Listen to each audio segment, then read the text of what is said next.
जॉर्जियामध्ये युनिसेफने एक सुंदर experiment conduct केला। एक सुंदरशी दिसणारी मुलगी, तिला सुंदर कपडे घालून एका मार्केटमध्ये उभं केलं।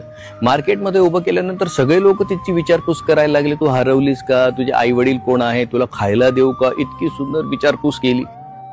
थोड्या वेळाने युनिसेफच्या टीमने त्याच मुलीला साधे कपडे, मळकट कपडे घालून चेहरा तिचा काळवंडला आणि परत त्याच ठिकाणी उभं केलं। त्यानंतर कोणीही तिच्याकडे बघितलं नाही। इतकं तर ती एका हॉटेलमध्ये जेव्हा गेली तर हॉटेल मधल्या लोकांनी तिला बाहेर काढलं। तीच मुलगी, फक्त कपडे बदलले। एकीकडे खूप काळजी होत होती, एकीकडे तिला हॉटेलमधनं बाहेर काढलं।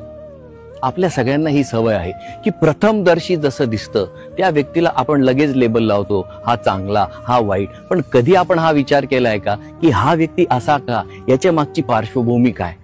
तर यापुढे एक गोष्ट नक्की करूया, कमीत कमी कुठल्याही व्यक्तीला आपण लगेच जज न करूया। हरे कृष्ण।